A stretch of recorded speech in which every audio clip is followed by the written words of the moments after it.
Folks, Black Star Network is here. Hold no punches! I'm real revolutionary right now. Support this man, Black Media. He makes sure that our stories are told. Thank you for being the voice of Black America, Roland. Stay black. I love y'all. All momentum we have now, we have to keep this going. The video looks phenomenal. See, this difference between Black Star Network and Black-owned media and something like CNN. You can't be Black-owned media and be scared. It's time to be smart. Bring your eyeballs home. You dig?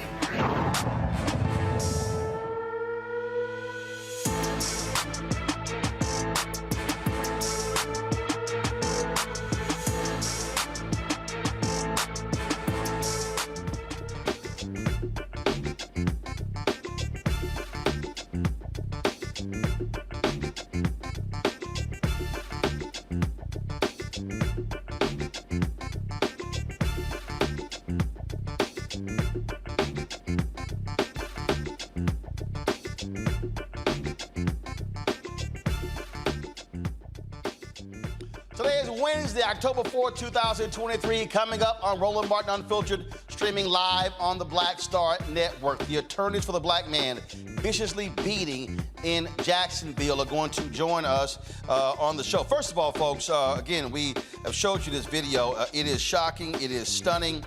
It is just shameful what happened here. The sheriff's office is launching an investigation. The family wants the DOJ to intervene. Again, one of the attorneys for Lakeem Woods is going to be joining us right here on Roland Martin Unfiltered. Maryland police are still looking for the people responsible for the mass shooting in Morgan State. 4 individuals were shot. We'll tell you while the mayor of Baltimore says Congress is to blame for the issue of gun violence. President Joe Biden cancels more student loan debt, this time, folks, totaling $9 billion. And we'll look at who's vying to be the next Speaker of the House. Also, in our Where's Our Money segment, I told you I'm going to keep updating you on these ad agencies as well as these brands that are starving Black-owned media. Today, I'm going to explain to you how we have been spending 2 years dealing with Pepsico and have gotten nowhere. And I reached out to several other Black-owned media companies, and they also say they've gotten $0 from Pepsico. Black folks spend a whole lot of money on PepsiCo products, and I'm not just talking about Pepsi. I'm gonna break it all down and do a deconstruction on how Black-owned media is being starved into extinction. It is time to bring the funk on Roland Martin Unfiltered on the Black Star Network. Let's go. He's got it. Whatever the miss, he's on it. Whatever it is, he's got the scoop, the fact, the find. And when it breaks, he's right on time and it's rolling. Best believe he's knowing. Putting it down from sports to news to politics. With entertainment just for kicks, he's rolling. It's on the roll, y'all. It's Roland Martin, yeah. Rolling with Roland now. He's funk, he's fresh, he's real, the best, you know he's Roland Martin now.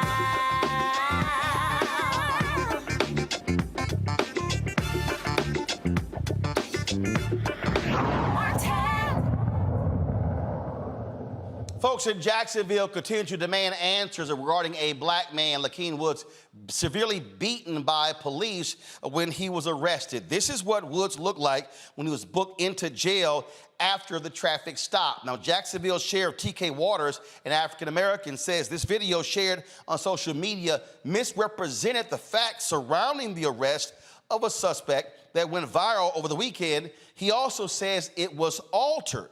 Waters says the body cam video shows exactly what happened and the use of force was justified in the arrest of Lakeem Woods. Now, according to his attorneys, Lakeem has a ruptured kidney and is suffering from migraine headaches due to this incident. Joining us now, one of the attorneys, Harry Daniels. Harry, glad to have you on the show. What do you make of the sheriff saying that this was all the actions of these cops were justified in arresting your client? Roland, how you doing? First of all, that's preposterous. and he's talking about a video being altered, initial video that somebody placed and put out on social media. That I guess they cut the video and made it appears that one of the deputies kicked LaKen in the face. That didn't happen. We released a full video of the bystanders that show the assault on LaKen, to include him being slammed in the ground once he was handcuffed. Let me tell you this: LaKen was tased. His face planted on the asphalt, and after that, he was struck almost 17 times in his body and multiple knee strikes and punches in his head. LaKen suffered a severe concussion, which is a brain injury, multiple face lacerations and swelling to his face, as well as being told he suffered a ruptured kidney. This all stemmed from, according to their own police report, because the front seat, the driver of the Ram truck that LaKen ran from didn't have a seatbelt, wearing a seatbelt properly, improper use of the seatbelt. So they stopped these individuals at gunpoint to try to say they was doing a felony stop, but they had no probable cause to do a felony stop. The basis of the stop was based on somebody having a seatbelt behind their back opposed to being in front of their chest. So LaKen, as the passenger, Roland, they came out with guns drawn on him and giving commands with weapons. He takes off running. Then the next is history of what happened to him. The video is crystal clear. It shows that LaKen was struck multiple times. The body cam, as well as the cell phone footage from the bystander, shows LaKen was struck multiple times. And even in the report, they do not deny that he was struck in the head, knee strikes in the head, which Roland, that is deadly force. Experts have opined across the nation that's deadly force. So now I'm trying to understand. So you're saying that he was stopped because of a seatbelt, and now I'm really confused here. And they came out with guns drawn? That's exactly what happened. The video shows, and based on their report, the basis of the stop was for improper wear of the seatbelt of the driver. LaKen was a passenger. So the Supreme Court has made it very clear, if a person can walk away without reasonable suspicion of committing a crime, they can run away. LaKen chose to run away. They didn't like the fact that he ran. He was not under suspicion of committing any crime whatsoever. Now, they do talk about early on of them watching them at a gas station, that LaKen was counting money, but there was no indication they saw any transaction of drugs, money, or guns. So the basis of the stop was based on, well, we see this guy not wearing a seatbelt. Let's stop him and let's see what they got. And LaKen takes off running, and he suffered a beating beyond words. He's in bad shape. He's currently in jail.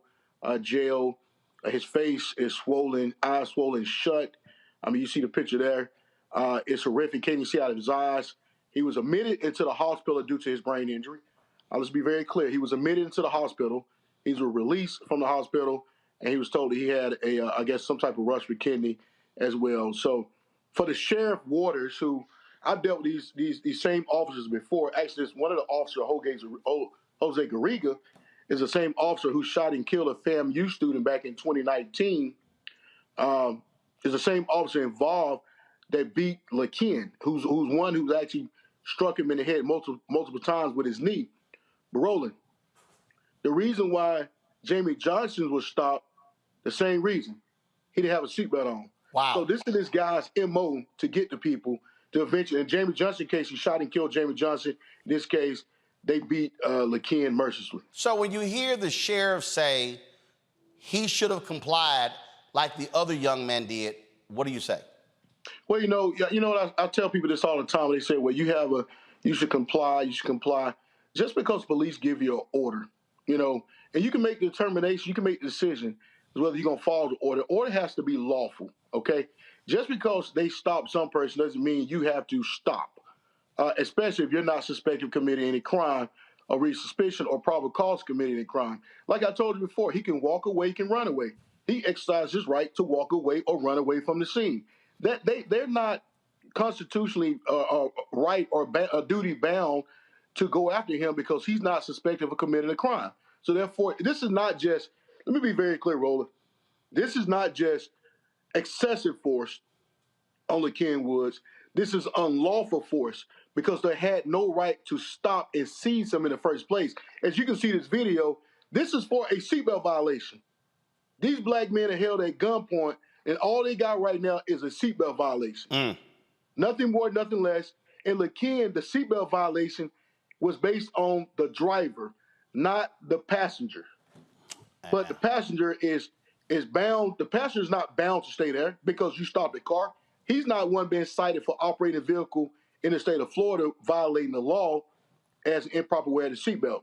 But nevertheless, when he takes off running, they go after him, and you see what happened to him next. All right, Harry Daniels, certainly keep us abreast of what happens next in this case. Thanks a lot.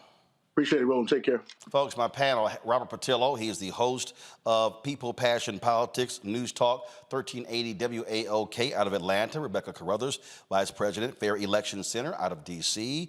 A. Scott Bolden, attorney based in D.C. As well. Glad to have all three of you here. See, here's the thing that consistently happens over and over and over again. I swear, Scott, every time we do one of these stories, we start off with, it was a basic traffic stop.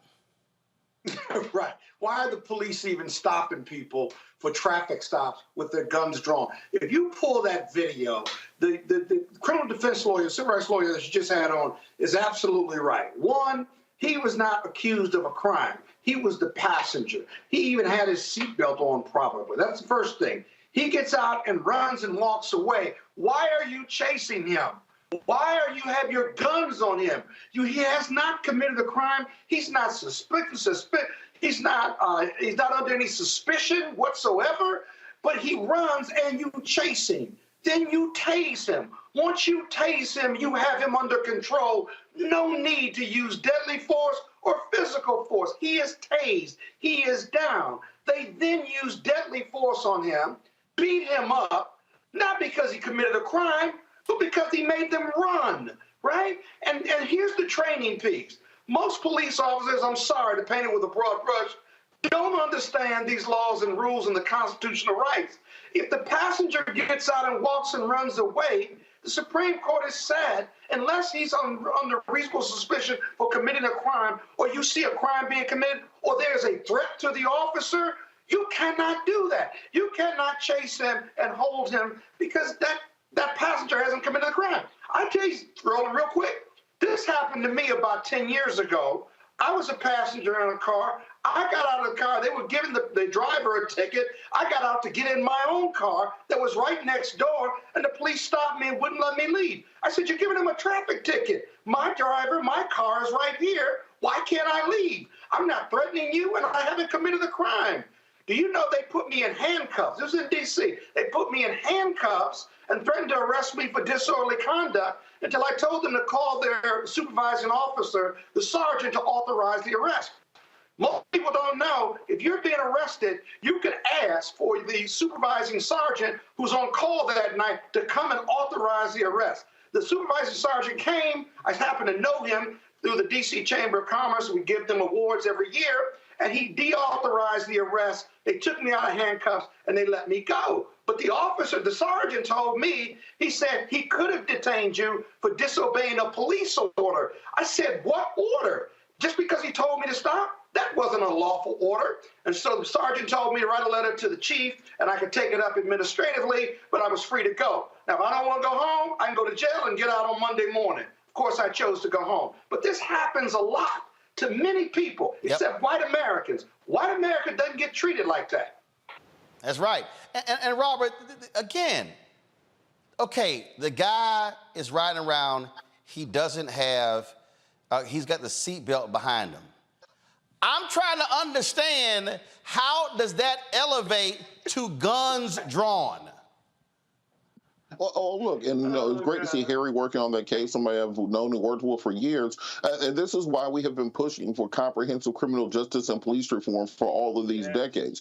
Black men have not been making these stories up. This is the reality for many of us in this country. And when you look at the situation that that took place, this is the reason that we have so many municipalities nationwide that are instructing officers to not chase people, to limit the number of traffic stops. They're not prosecuting minor violations violations because of the nature of their escalation. This is beyond training, to Scott's point. These officers know exactly what the law is and what they're allowed to do and what they aren't allowed to do. It's about recruiting the wrong people onto forces. This is about not having about not piercing qualified immunity, where people take a personal responsibility for their actions while under the color of law. And until we are able to push these things through, these things will continue happening piecemeal, and the police departments are willing to make the gamble that they can get away with this enough times until one of these suits comes through that starts to bankrupt the jurisdiction, that it's still worth it to continue employing these officers to enlist these types of tactics.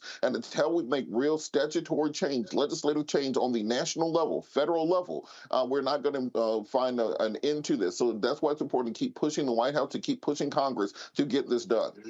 And Rebecca, here's the deal. There are a lot of people who, you got these right-wingers who say, oh, these soft on crime, George Soros DAs. But this is why you have an increasing number of police chiefs who are saying, enough with the basic traffic stops. Really? No more. And this is why. I mean, if you're trying to stop violent crime and all you're seeing are somebody and they ain't got a seatbelt on, actually, how hard is it to pull them over and say, sir, you know the law states that you're supposed to be wearing your seatbelt? But the moment you come guns drawn, I don't care who you are, whether you are, a $2,000 an hour attorney like Scott, or whether you are this young brother here, you're going to naturally get tense. What the hell's going on? And it's fight or flight. That's what happens. I have a couple of responses to this. The first thing is, Tim Scott, where are you at? Each time something like this happens where someone is getting brutally beaten or even sexually assaulted or, God forbid, killed in police custody, I want to hear from Tim Scott. I want to hear how he continues to justify what he did with the George Floyd bill negotiations. The second thing is Chuck Schumer. At the beginning of the next Congress, if you are still the Senate Majority Leader, when you're carving out the rules package, which determines the number of votes needed to end debate, i.e. cloture, in order to pass legislation, I need you to carve out two exceptions. One, carve out exceptions when it deals with the George Floyd policing bill, and two, carve out exceptions when it deals with the voting rights, with the John Lewis voting rights bill. Those are two things that the Senate Majority Leader can do, and those are two things that we ought to demand that Chuck Schumer does if he is elected as the next Senate Majority Leader in the next Congress. Oh, indeed, indeed. All right, folks, hold tight 1 second. When we come back, we're going to talk about this mass shooting that took place last night on the campus of Morgan State University in Baltimore. Folks, you're watching Roland Martin Unfiltered on the Black Star Network. Be sure to support us in what we do.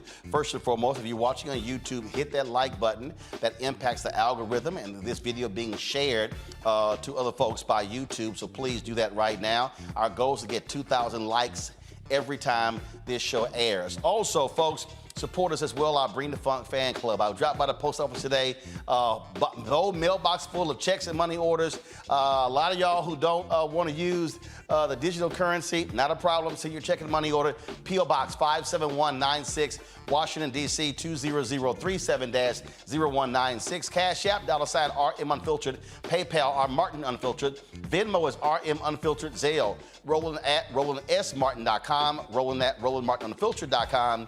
Be sure to get a copy of my book, White Fear, How the Browning of America is Making White Folks Lose Their Minds. Available at bookstores nationwide. Download the audio version, which I read on Audible. And of course, download the Black Star Network app, Apple phone, Android phone, Apple TV, Android TV, Roku, Amazon Fire TV, Xbox One, Samsung Smart TV. Don't forget our 24-hour streaming channel can now be seen on Amazon Fire, on Amazon News. You can also check us out on Plex TV. You can also see us now on Amazon Freevee, as well as the live TV portion of Amazon Prime Video. That's right. So check us out on those channels. We'll be right back. All change is not growth. Right. But thoughtful change is real good fertilizer. And that's what has been so beneficial to us. But you also were not afraid of the pivot. Well, and I'm a black woman in business. Come on, I don't care how I dress up. I don't care who I'm speaking with. I don't care what part of the world I am in. I still am a black woman in business. Being afraid of the pivot, being fearful of change is not what got me here. Respectful of change. Respectful of pivot, yeah. Fearful? No, no.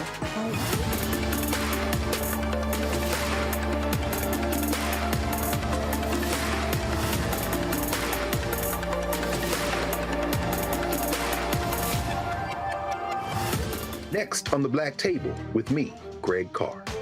An hour of living history with Dr. Richard Mariba Kelsey, thinker, builder, author, and one of the most important and impactful elders in the African American community. He reflects on his full and rich life and shares his incomparable wisdom about our past, present, and future. African genius is saying that my uncle was a genius, my brother was a genius, my neighbor was a genius. I think we ought to drill that in ourselves and move ahead rather than believing that I got it. That's next on the Black Table, here on the Black Star Network.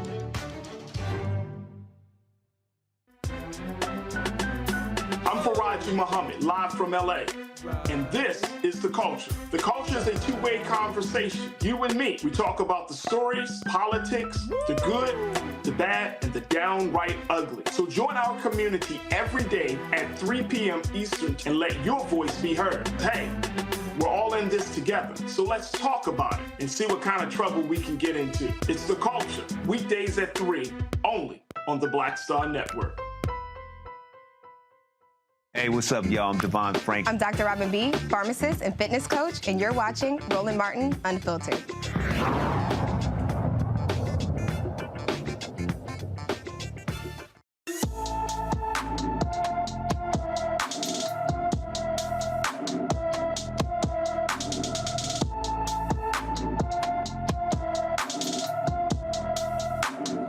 Naira Jade Mitchell has been missing from her Boston home since September 20th. The 14-year-old is 5 feet 2 inches tall, weighs 175 pounds, with maroon and black braided hair, brown eyes, a nose piercing, and a birthmark on her left hand. She was last seen wearing a long-sleeve blue shirt, blue trousers, and black sneakers. Anyone with information about Naira Jade Mitchell is urged to call the Boston, Massachusetts Police Department at 617-343-4560, 617-343-4560. Folks, here we are almost 24 hours later, and Baltimore officials are still looking for a person or persons responsible for the Tuesday night shooting on the campus of Morgan State University. 5 people were injured in that shooting. Investigators believe there was a dispute between 2 groups when gunfire erupted near a university dorm. At least 3 people were believed to have been armed. 4 men and 1 woman between the ages of 18 and 22 were shot and hospitalized with non-life-threatening wounds. Last night's shooting has the city's mayor laying some responsibility at the feet of Congress. This is what he said, what Mayor Brandon Scott said after he was questioned by a local reporter. They just ousted their speaker yesterday. It's chaos on Capitol Hill. Why do you believe that these members in Washington, D.C. can address this problem when they're struggling to do the basic functions of government? Because it's their job, Mackenzie. The same way that the residents of Baltimore City want me to make sure that the police department is actually out there arresting these individuals, and it's up to those individuals who have the power to do something to actually do something. So what specific legislation are you looking There's a bunch. for? So I can run the whole list down, and I'll get Brian to send you more. 1, they should ban ghost guns, period. They should remove the immunity for gun manufacturers, period. They should ban assault rifles and magazines, period. Why can't you and other state leaders push for legislation at the state level to ensure there are tougher penalties for people who shoot and kill other people? I think that when you look at Maryland's laws around guns and gun violence, we have some of the best in the country, Mackenzie. The guns are coming in from other places, other states. That is why this is a national issue. It's a both and, Mackenzie, not an either or. Now, Morgan State University President David Wilson released a statement regarding the shooting. He said, "What happened on our campus was such a senseless act of violence perpetuated on our community. It was so disappointing to learn of what took place, especially after what was a family-filled and fun evening of celebrating the pageantry and beauty of our students. But rest assured, our Morgan family is strong, and we will march on with determination to keep moving on. Homecoming is happening this weekend, and I must say, Rebecca, when these things happen, when these shootings happen, and we've seen them happen on other HBCU campuses, on PWI campuses, this is this unfortunate reality of senseless gun violence in this country. You're right. There is a lot of senseless gun violence in this country. What's especially sad here is that in the last 4 years, the last 4 homecomings, this is the 3rd time that there has been shooting at or near Morgan State during their homecoming. And so I could only imagine that the parents of these students trying to figure out if they feel it's safe to actually send their students back to campus. I can't imagine getting a phone call hearing that my child is locked down in a bathroom and there is a gunman somewhere and that they're uncertain, or even seeing the images that you're showing now of students in their dorm room when they're doing a sweep going from dorm room to dorm room and seeing that there's automatic weapons that are at the door as soon as they open it up for law enforcement to double check to make sure that the students inside are safe and that the gunman isn't inside of any of the dorm rooms. My heart really goes out for a lot of these students. Even think about the mental health. That's a lot for those students. But secondly, I would say that we also need the city of Baltimore to step up to make sure that there is adequate safety around Morgan State's campus. I think about some of the PWIs and think about the levels of security that we do see at some of the PWIs. And I hope at Morgan State that they receive the same level of support from both the mayor as well as, from the city of Baltimore as well as the state of Maryland. You know, Robert, we often talk about students, but we also got to realize faculty and staff. I know a particular faculty member who texted last night saying, hey, I'm good, I'm safe, but I'm not good. When these things happen, I mean, it shakes up not just students. You're absolutely correct. And to Rebecca's point, this is a question about security on campuses. We have to ensure not just for situations such as this, but just for the safety and security of our students at HBCUs, they should be the most secure areas on earth. This is the next generation of leadership, and we have to protect them just as a mother hen protects her eggs. That's how we need to treat our HBCUs. And we had this happen at Clarkland University many years ago. And if anybody was at the AUC in the 80s or the 90s or the early 2000s, you remember how open the entire area was. You walked from one campus to the other, you drove from place to place, you congregated at Steagles, you went on down the street, etc. But as we had these outside individuals coming through causing trouble and actually shooting on campus, they had to start closing parts of the campus down, shutting off streets, increasing security patrols, hiring additional police officers. And that was what I believe has to happen in this area, because we have to protect these students at all costs. And I think the national media also does a disservice to these conversations, because once it was reported, at first the media said mass shooting on the college campus, and then it's as if they got a message saying it's just black folks doing black folks stuff, and then it all went away within about an hour. We have to continue having these conversations, not just when it's a white shooter shooting at black people, not just when it's a white police officer shooting at black people. We have to take the safety and security of our students seriously in all situations and provide the type of protections that are needed to secure all these campuses. Scott? Yeah, a couple observations. I agree with Robert. I'm a news junkie. The news is on at my house and at my office all the time. I don't remember white media covering this at all. If it was a byline. They didn't show the helicopters circling. They didn't show the police ushering. Well, I know Fox News took it live last night. Some of the other networks are still talking about Donald Trump. But yeah, go ahead. Yeah, but I mean, it just wasn't the same level. They didn't cover it for 4 to 6 hours. I know there was a lot going on yesterday. But again, this whole issue of gun control and what we're going to do about guns, we are so numb to mass shootings now. Think about this. I always thought, Roland, that once small white children, white students, and white people start getting shot by mass murderers or these mass shootings, that white conservatives on the Hill would cut a deal with the NRA and do something about gun control, something that would stop the killing. We have exchanged tolerance for mass shootings black people, all white people, in exchange for our love of the NRA. Think about that. We have tolerated mass killings and accepted them as a byproduct of our protection of our Second Amendment right and protection and our allegiance to the NRA. Something is really, really wrong with this country, and really, really wrong with those who do that deal. Well, it's a deadly deal, and it just keeps going on over and over again. Bottom line is, with those kids at Sandy Hook, when they were murdered and they did nothing, they were very clear of how they're gonna respond. All right, folks, hold on one second.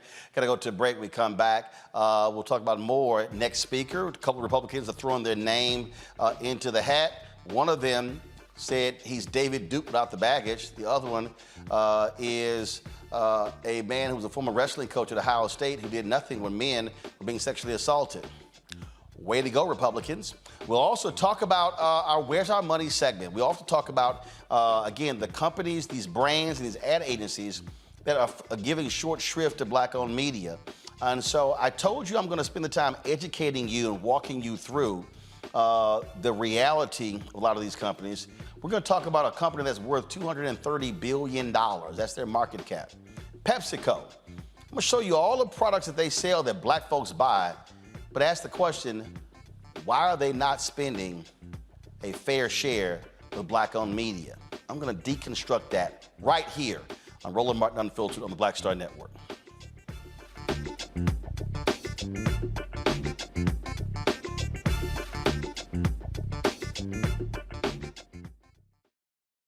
On the next Get Wealthy with me, Deborah Owens, America's Wealth Coach, we talk about the principles of mindset, strategy, and execution.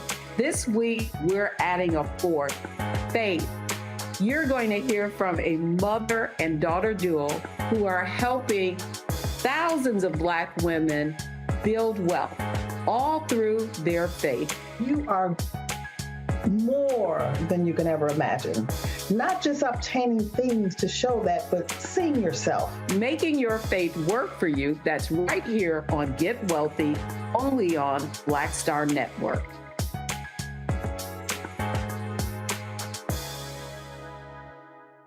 Hatred on the streets, a horrific scene, a white nationalist rally that descended into deadly violence. White people are losing their damn minds. An angry pro-Trump mob storms the U.S. Capitol. We've seen shooting. We're about to see the rise of what I call white minority resistance.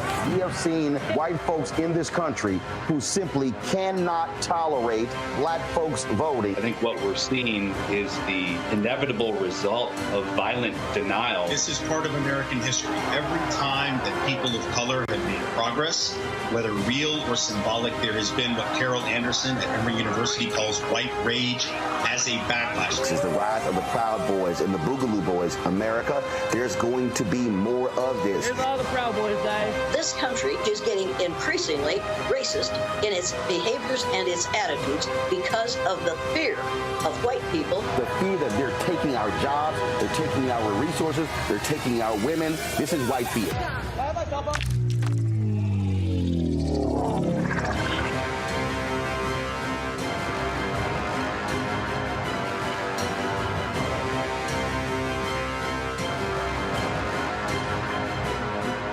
Hello, we're the Critter Fixers. I'm Dr. Bernard Hodges. And I'm Dr. Terrence Ferguson. And you're tuned in to Roland Martin Unfiltered.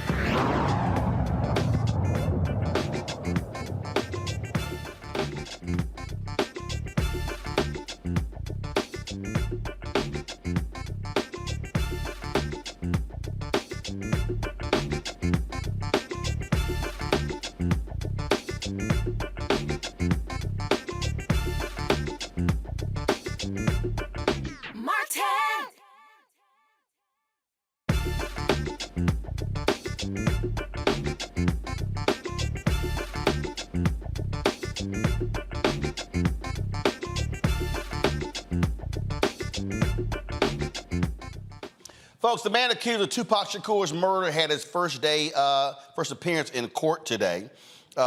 This took place, of course, in Vegas. Dwayne Keith D. Davis, his arraignment hearing was cut short after he asked Las Vegas, Nevada District Judge Tierra Jones to postpone while he retains counsel. The 60-year-old was arrested Friday for allegedly masterminding the 1996 shooting death of Tupac on the Las Vegas Strip. The judge rescheduled Davis's arraignment for October 19th. I must say, Robert, that's a long time. When the police did when they searched his home, they were looking for evidence, and they claim they uncovered it. We're talking about something that was almost 30 years ago. Yeah, it's very interesting the amount of time that seemed to be needed to prepare for this case, because after having 30-something years to put this together, you'd think that all the ducks would be in the row, and then the minute that they arrest a suspect, they'd be able to proceed very quickly in this case. I think it's going to be very difficult. I've worked on cold cases of this nature previously. This would be considered, and witnesses change, witnesses die, people move, evidence is destroyed. Videos aren't as crisp in 1996 as they are in 2023. It's going to be a very difficult case to prosecute, and I think that we're going to have to just hold on and kind of wait with bated breath, understanding this is going to be a process. It's going to take a while to get through. It is proof, however, that our justice system, there is no statute of limitations for murder. And if you are involved in something, a criminal activity of this nature, maybe you shouldn't go on a bunch of documentaries and podcasts to talk about it. Just seems like it might be a bad idea. Some things you take to the grave with you, this might be one of them. Scott, that's one of the things. He has been quite vocal, writing a book, and others talking about how he was actually in the car when the shooting took place. Dumbass. Just a big dumbass. Scott, did he check with his lawyers? Say what? I said it the nice way, Scott. Yeah, it's a dumbass. Dude, who let him write that he was in the car and gave the gun to the shooter and put it in his memoir, the life and times of an original gangster or a street hustler or whatever it was? I mean, this was going to be his ode to the gangster street life. And so he writes it, and damn it, at 2019, by 2023, he's arrested. You think? I mean, he got lawyers. His current lawyer had been with him for 20 years. You think he would have ran this book by his current lawyer and said, okay, you got co-conspiracy here. You have murder charge here because you were accessory to it, and you helped him do it. You were the mastermind behind it. Let's put that in a book and publish it and just take our chances, right? Because you're an OG now, and nothing's going to happen to you. Dumbass.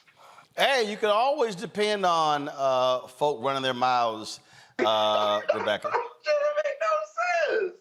Look, Vlad TV got another one. I mean, he's been on Vlad TV numerous times talking about this. Quite frankly, I don't know why it took the Las Vegas Police Department so long to actually go and arrest him and continue on with the investigation. He's been talking and blabbing out of hand like for the last 4 years. So yes, the murder happened 27 years ago, but when you have someone who's making a statement against self-interest and admitting their part in a high-profile murder, I guess shouldn't take 4 years to piece it together, but here we are. I am curious about the timing. Indeed. All right, folks, let's talk about something that President Joe Biden promised when he was running for president. And the White House says he has delivered. Today, they announced the cancellation of another $9 billion in student loan debt. This is canceling the debt for 125,000 more student loan borrowers. And of course, President Biden explained that this is not a new program. They're simply correcting some errors in what he called the broken student loan system. We fixed what's called the income-driven payment repayment program. And here's how that works. If you have an undergraduate loan, after 20 years of straight paying, not missing paying the debt on a monthly basis, whatever is left of your loan is forgiven after 20 years. But because of administrative failures, some people who did pay their loans for 20 years or more did not get the debt relief they had earned. We fixed that and made sure borrowers got credit for every single payment they made. As a result of these changes, today I'm announcing my administration has approved an additional $9 billion in relief for 125,000 borrowers in just the past few weeks under that program. With the latest debt cancellation in total, my administration has canceled $127 billion in student debts for nearly 3.6 million Americans. This kind of relief is life-changing for individuals and their families, but it's good for our economy as a whole as well. By freeing millions of Americans from the crushing burden of student debt, it means they can go and get their lives in order. They can think about buying a house. They can start a business. They can be starting a family. This matters. It matters in their daily lives. This latest progress builds on other steps we've taken. We made the largest increase in Pell Grants in over a decade, helping students and families making less than $60,000 a year get to college. We made additional improvements in the income-driven repayment program. Before I took office, student borrowers would pay no more than 10% of their discretionary income on a monthly basis if they wanted to do it that way. But under my administration's plan, which is called SAVE Plan, we reduced that to 5% for undergraduate borrowers. It's now the most generous repayment program ever. Under this plan, no one with an undergraduate loan today or in the future, whether at a community college or a four-year college, will have to pay more than 5% of their discretionary income to repay these loans. That's income after you pay for necessities like housing, food, and other necessities. You can sign up for the SAVE plan at studentaid.gov/save. All right, folks, this new discharge takes it up to $127 billion in cancellation for nearly 3.6 million borrowers during the Biden presidency. Scott, first I'll start with you. When you hear people say Biden hasn't canceled student loan debt, hello? Now, of course, he tried to cancel all student loan debt. The Supreme Court said he could not. I don't see how somebody could act like $127 billion for 3.6 million people is no big deal. And it's going to take heat from the conservative right on it. This is going to invite lawsuits because he did it by executive order or through the Department of Education. But he's doing it as he's chopping it up one, and he's doing it to correct a faulty system, hoping that he'll survive the court challenges, which I think he's got a better shot at it. The other criticism he's going to take is what impact does this have on a shaky economy, whereby people don't believe that they're concerned about a recession, they're concerned about putting food on the table, and gas prices are up, and inflation, and all these other things.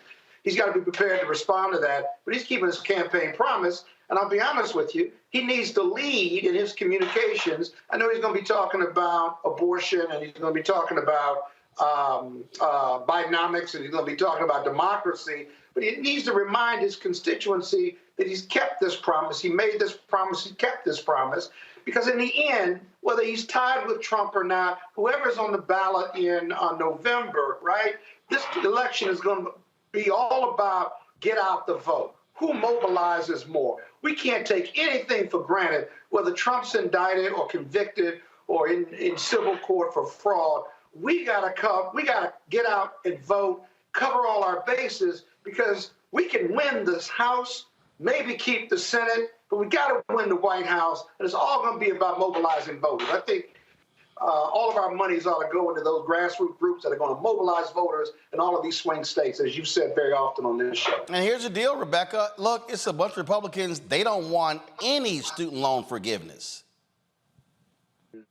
Well, I would say first, in response to Scott, every single election is about getting out the vote. Every single election is about turning out people to vote. That's every single election. And I would say that it is good that Biden is holding on to his campaign promises. And I want our viewers to understand that this isn't about necessarily young people, but this is also middle-aged people. And you heard in Biden's remarks earlier today that these are people who've been paying for over 20 years, and some of their loans were supposed to be discharged and was not. So these are people who are in their 40s. These are also people who are in their 50s. These are also pre-retirees who've had to choose between paying off student debt versus saving for retirement, which is why many of them are choosing to stay in the workforce a lot longer, because they simply can't afford retirement, because during those building years where they would have saved up for retirement, they were paying enormous student debt. The second thing that I will say, there are a lot of folks that I've seen today in response saying, oh, well, this doesn't benefit me. I had to pay off my student loans. Well, guess what? I'm also one of those people. But also, I'm someone who pays taxes for Medicare, and I don't directly use Medicare. I pay taxes that support Medicaid and Medicaid expansion, and I don't directly benefit from that. I pay taxes that support public education, and I don't directly benefit from those things. But I understand just like those three things and paying off and eliminating $127 billion of student debt, it is good public policy. And I support good public policy of making sure that people who need access to healthcare have access, people who need access to skill sets and education to better help the economy are able to do so, and then able to actually live their lives. So this is good, decent public policy that we saw today. Robert? Well, I think the issue that a lot of people have is that people underestimate the enormity of the problem of student loan debt. Biden's $127 billion that he's canceled the student loan debt still only comes out to 1/20th of the problem. There are over $2 trillion in student loan debt in this country. So it's going to take congressional action for this to take place. And of course, we want to try to take back the House in 2024, trying to increase the majority in the Senate in 2024. But right now, I implore people, there are 18 Republicans who are in districts that Biden won. If you are in one of those districts, start calling your representative's office, flood the phone line starting today. Because if we can get 5 to 6 Republicans to vote for Hakeem Jeffries next Tuesday to be Speaker of the House of Representatives, we can flip the House right now. Not waiting until the clown show gets things done, not waiting for them to propose Donald Trump as Speaker of the House. We can actually flip the House with just 5 to 6 of those Republicans who are in Joe Biden districts right now, and that will give us the ability to pass a compromise bill through the House and through the Senate. They can do more to take a bite out of that $2 trillion. As Scott said, each of these executive orders are being attacked by groups led by Stephen Miller and other conservatives, wrapping them up in court for years. The black farmers, for example, have had their $10 billion tied up in court for over 2 years. The only way to get this done through legislative action, and that means that we're going to have to flip the House, and one of the ephemeral chances is going to happen next week in the Speaker of the House vote. Start flooding those phone lines right now and try to make a difference. But you've also got to have, we talked about it, people, again, exercising the vote. Get the Gary Chambers video ready. And we talked about what has to happen and how black folks have got to use our power. We've got to learn to use our power. I'm going to go to a break. We come back. Gary Chambers, of course, he ran for United States Senate there in Louisiana. He put a video together breaking down how abysmal the numbers are of African Americans voting in Louisiana, early voting. You've got a mayoral election in Memphis, and the numbers have been abysmal. Folk can't keep complaining about stuff. They're not using their power. So we come back, we're going to play that video and talk about it with our panel. Top of the hour, we're going to talk about PepsiCo.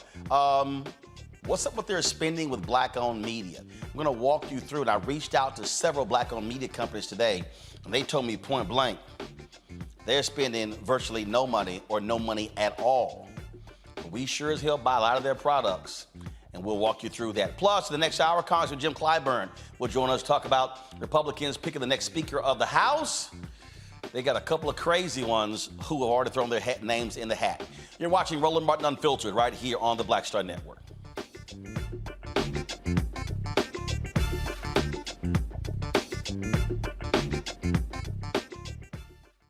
Coming up next on The Frequency, right here on the Black Star Network, Shanita Hubbard. We're talking about the ride or die chick. We're breaking it down. The stereotype of the strong black woman. Some of us are operating with it as if it's a badge of honor. Like you even hear black women like aspiring to be this ride or die chick, aspiring to be the strong black woman trope at their own expense. Next on The Frequency, right here on the Black Star Network. On the next A Balanced Life with me, Dr. Jackie, 2 facts that you need to be aware of. African American women have the highest diagnosis of breast cancer than any other group in the U.S. And young African American women are most likely to be diagnosed with one of the highest aggressive forms of breast cancer than all other groups. It is a disease that requires fast action, determination, and a whole lot of support. On our next show, we'll meet a young woman who's chosen an alternative path and approach to tackling this disease. And you'll hear from our medical and support experts on how to maintain balance through it all. We encourage exercise. We encourage, changing diet and making, all those personal changes. That's on the next A Balanced Life on Black Star Network. Next on the Black Table with me, Greg Carr. An hour of living history with Dr. Richard Mariba Kelsey, thinker, builder, author, and one of the most important and impactful elders in the African American community. He reflects on his full and rich life and shares his incomparable wisdom about our past, present, and future. African genius is saying that my uncle was a genius, my brother was a genius, my neighbor was a genius. I think we ought to drill that in ourselves and move ahead rather than believing that I got it. That's next on the Black Table, here on the Black Star Network.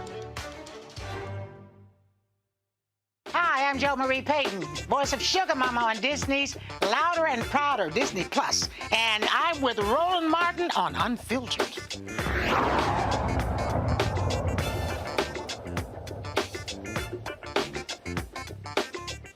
All right, folks, welcome back to Roland Martin Unfiltered. Our friend Gary Chambers out of Baton Rouge is an activist.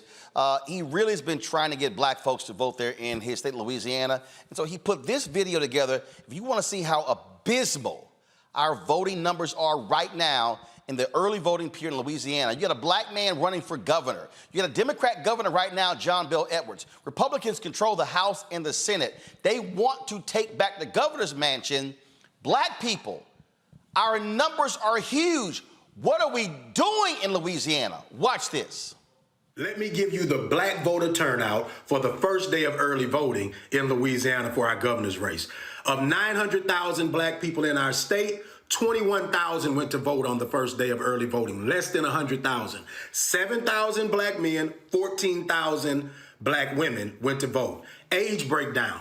18 to 20, 90 black people ages 18 to 20 went to vote. 1,011 between the ages of 21 and 34, ages of 35 and 44, my age group, 1,213 people went to vote. 45 to 54, 1,968, 55 to 64, 3,473, and 65 and up, 13,940. Black people showed up to vote. The majority of the people who showed up to vote were over the age of 65. And you wonder why your politicians are old. Put this on TikTok, okay? Young black people in the state of Louisiana, ages of 18 to 20, only 90 of them went to vote. We make up 34% of the state. We're the second blackest state in America. If you want to be like Georgia, you got to vote like Georgia, Louisiana. If you want to end up with a metropolis like Atlanta, you got to show up and give your voice to the things that matter. Are you just going to sit home and let Jeff Landry take over? Let me show you Jeff. Jeff Landry, that name right there, as the Attorney General in his official capacity on September the 28th in the year of our Lord, okay, 2023, filed a motion that was granted by the Fifth Circuit Court of Appeals here in Louisiana to stop a hearing that was going to happen on October the 3rd to give a majority-minority district consideration by a judge here because the Supreme Court said that Louisiana is a state that is 34% black. We have six members of Congress. 2 of them should be black. Currently, only 1 of them is black. So the courts are making them do it. And Jeff Landry is right now today suing to stop black people from getting that representation as Attorney General. What the hell you think he's going to do as governor? What do you think a man who as Attorney General is trying to stop you from getting more representation in D.C. is going to do when he becomes the governor? Do your part today, okay? Because Southern and Grambling put their homecomings on Election Day. October the 14th is Election Day. Early voting is going on right now. And the black leadership at Southern and Grambling let homecoming be on Election Day, October the 14th. So you already know that everybody gonna want to have their pots out and boiling and cooking and barbecuing at the football game and at the parade instead of going vote because we put it there. Because we did that. Ain't nobody make us do that now, okay? And we got young black people ages 18 to 20, only 90 of them went to vote on the first day of early voting. You have from now until Saturday to go early vote. Let me say this as an advocate. People are always DMing me, calling me and saying, Gary, we need you to do this. Gary, we need you to do that. We need you to show up. We need you to speak up. Do your part. This is your part today. I'm doing my part every day, taking risks that my family has to deal with, sacrifices that we deal with. It ain't gonna sacrifice you nothing but 5 minutes to go down there and go vote. Do your part. That makes our job easier so we don't have to fight against radical, crazy people like him. This is an urgent message. Black people in Louisiana, please share. Rebecca, homecoming on an election day. Well, I'm going to have to push back just a little bit because I was on Grambling State's campus and I'm working with students who are part of their student government association as well as their royal court. And what they're doing on October 14th, a week and a half from now, not this Saturday, but the next Saturday, they're actually shuttling people from homecoming to the polls. They actually start doing a series of events starting, I think, about 3 weeks ago of really promoting voting on their campus. So a lot of the alum who will be at the homecoming festivities, a lot of the people in the community who will be at homecoming, and a lot of the students who will be at the homecoming will be actively shuttled to the polls. So while I do understand, but hold on. But here's the issue though. If I'm not, so Grambling in what, Ruston? No, it's not in Ruston. I'm sorry. That's where Grambling. Louisiana Tech is. It's in Grambling. But here's the whole deal. Here's the whole deal. If I'm not from the city and I have not voted and I go to homecoming, I can't vote at that precinct. Correct? Yes. They are also encouraging people to vote before you get to homecoming. Right, but but the whole point, which Gary's point is, thousands show up for both homecomings, and a lot of those people don't actually live in the city. Hopefully, or in the state, and hopefully they vote. That's why he's showing those abysmal numbers, and it's like, based upon that, and also based upon we know from previous elections, the numbers are absolutely awful. But I just think it just grates on me, Robert, when I see those numbers, and to know 900,000 African Americans in that state, and when we see voting percentages that are 25, 28, 32, and then folks complain about what we don't get. Well, I think part of it is if we have a very disaffected political generation right now, particularly the young people, the people under 40. They are the people who grew up really in that hope and change generation, who really thought that they would be able to make a political change. And we've seen a lot of those people become disaffected in recent years. These political campaigns, they fundraise millions of dollars, if not billions of dollars, every campaign cycle. And I really want the parties to start thinking about getting in there and working on the type of grassroots organizing that isn't just during election season. It isn't just telling people turn out to vote, but actually talking to communities, holding town halls, holding events and rallies where you can hear the needs of the community and make sure you are reflecting that in your campaign messaging to those individuals. Those numbers can still turn around, but it's going to take the type of effort needed to actually put money into grassroots organizations and the field organizers and the Black radio and the Black media to spread that message. Make sure that you are talking to trusted community leaders, making sure that you are at the churches, that you're at the fraternity halls, that anybody who needs an absentee ballot has the absentee ballot, that you're informing and educating voters. Just look what the other side of the aisle has been able to do with the MAGA movement, the Tea Party movement inside of a decade, and turning them into the political powerhouse controlling the Republican Party. We need to do the same thing on our side of the aisle, and that starts with candidates really reflecting the needs and issues of the community and making sure they're campaigning properly, but also the party apparatuses have to start paying people and paying Black media and paying Black organizations to get the information out there. I agree with all of that, but Scott, I also still go back to, if you are complaining about what you don't have, if you're in Louisiana and you saw that story about how HBCUs are underfunded, and if Southern and Grambling is on that list, well, guess who plays a critical role in that? The governor, the legislature. And so I get all of that, but at some point, people who are disaffected are going to have to understand, while you sitting your disaffected ass at home, is some other people who are voting and getting their people in, and that's why they begin to get the kind of policies they want passed. I'm sorry, Roland. You basically, why is Grambling and and the other school having homecoming on election day. Rebecca, you really gonna bet on black people voting when they got a drink in their hand and going to party and going to the stadium or going to tailgate? They got to get on the bus to get shuttled. I'll be honest with you. They don't vote without homecoming. So you want me to bet on them to choose voting over homecoming, over their frat brothers and their sorority sisters and the good time? I'm sorry. I ain't betting on black people like that because I got a history of them failing us. Sorry. I got a history of them failing us. So now if I got to put another barrier up, then I'm sorry. It just ain't going to happen. And Grambling and the other school got to do better, in my opinion. This core issue, the simplicity of voting, just is amazing to me as to why we just don't exercise that right, why we don't make it a priority. Okay, we're disaffected, right? So then the real issue for grassroots voting organizations is how do we reach them, touch them, and reverse and re-engineer that mindset to say, go vote. Do that first. You can do whatever else you want that day, but go vote first. And by the way, vote up and down the ballot, state and federal, if it's all on there. All you got to do is check the mark, and then you can go do whatever you want to do. But do that first for all the reasons that Roland says and these organizations say, and Rebecca, you say. But so far, you and I wouldn't place that bet if we were at a casino that they're going to all go vote and then come back to homecoming. So, that's very disappointing. So I'll say this, Rebecca. Hold on. I'll say this, Rebecca. First of all, what the students are doing is exactly what they should be doing.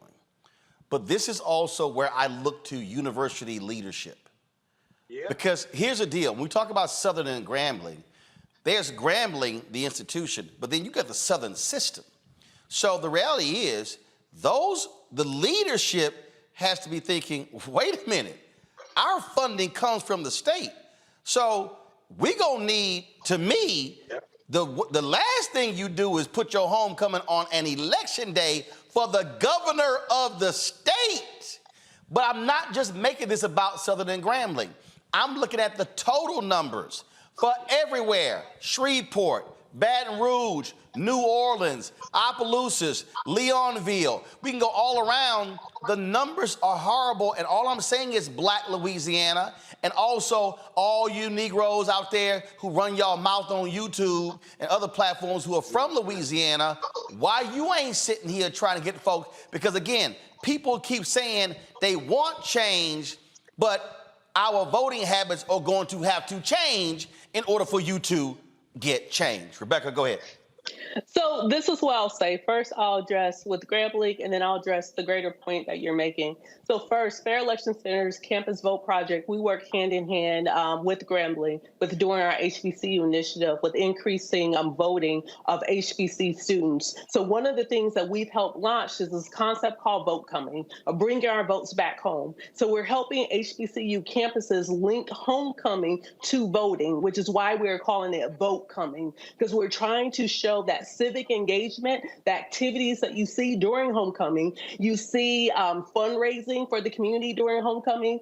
You see different community and outreach. You see volunteering. There's a lot of different things that you see at homecoming. And it's not just the parties, but yes, it's the parties too, but it's also partying with a purpose. And so we're connecting that community engagement, that civic engagement to voting, so they understand, like, hey, there's a history and legacy with our HBCUs when it comes to voting, voting rights, as well as activism. And so we're trying to marry those two concepts together. The second thing is, I do want to know, when did the Secretary of State actually release the primary date? Was it after these schools already set up their homecoming calendars? Was it before or was it after? Because I will say the way the voting system in Louisiana is set up to intentionally disenfranchise Black voters in that state. That's the reason why you have a late primary, and the primary is not connected even to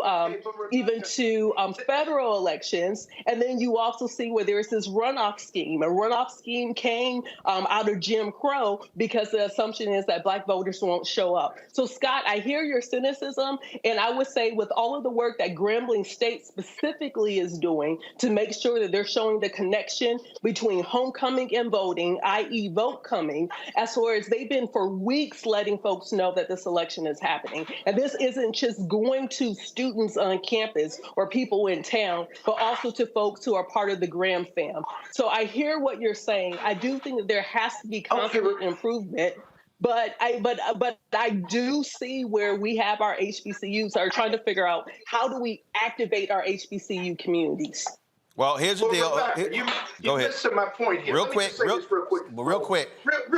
Is I agree with everything you're saying. I like the whole link voting to homecoming, but you defeat yourself by holding homecoming on the day of when they need the votes. Whichever one came first, Southern and Grambling can just move that date. I'm sorry, because then you take them to the polls on that day, and you go to homecoming a week later or a week earlier. That's my best thought. But I hear you. I don't disagree with your goals. It isn't that simple, because when you set up homecoming, you're also coordinating across some of the other HBCUs. You're also coordinating. Okay, hold on. Giving me excuses. Hold up. First of all, wait. This is real simple. If you typically, first of all, if you look at the history of elections, if they're going to be held on the second Saturday in October, okay, you can look at that. Then guess what? You put homecoming in September. That way you don't clash with it. I'm just saying that's an easy fix. But the bottom line is, but here's the deal. Bottom line is, it's already set. Black Louisiana. Don't wait for that day. Early voting is happening right now. Go vote now. Good point. Go vote now. Yeah. Those numbers Gary laid out are awful. We're going to stay in contact with Gary as he's tracking those particular numbers.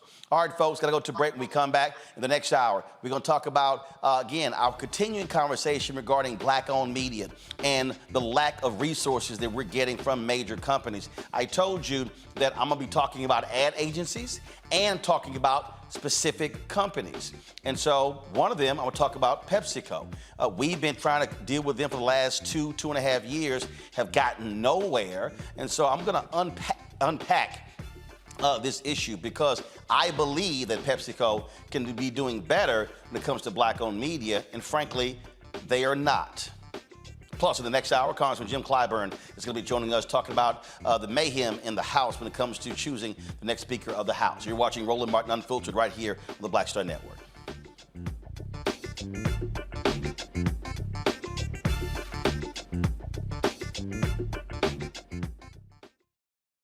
When you talk about blackness and what happens in black culture, we're about covering these things that matter to us, speaking to our issues and concerns. This is a genuine people-powered movement. There's a lot of stuff that we're not getting. You get it, and you spread the word. We wish to plead our own cause. Too long have others spoken for us. We cannot tell our own story if we can't pay for it. This is about covering us. Invest in black-owned media. Your dollars matter. We don't have to keep asking them to cover our stuff. So please support us in what we do, folks. We want to hit 2,000 people, $50 this month, raise $100,000. We're behind $100,000, so we want to hit that. Y'all money makes this possible. Checks and money orders go to P.O. Box 57196, Washington, D.C. 20037-0196.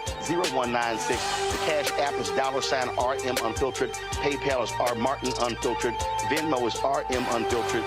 Zelle is Roland at RolandSMartin.com. All change is not growth. Right. But thoughtful change is real good fertilizer. And that's what has been so beneficial to us. But you also were not afraid of the pivot. Well, and I'm a black woman in business. Come on, I don't care how I dress up. I don't care who I'm speaking with. I don't care what part of the world I am in. I still am a black woman in business. Being afraid of the pivot, being fearful of change is not what got me here. Respectful of change. Respectful of pivot, yeah. Fearful? No, no.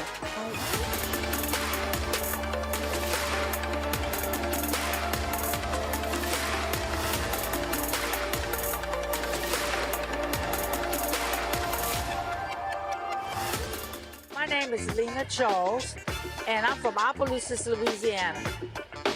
Yes, that is Zydeco capital of the world.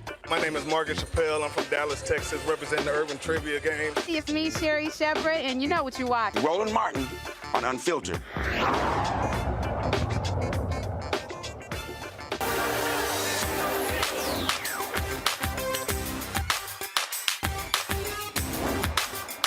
We've been frozen out.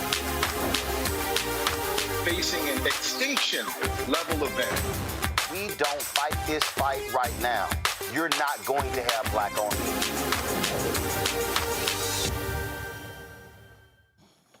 All right, folks, welcome back to Roland Martin Unfiltered. So you've constantly heard me talk about on this show how critically important black-owned media is, how critically important the resources that for black-owned media, how these things absolutely matter.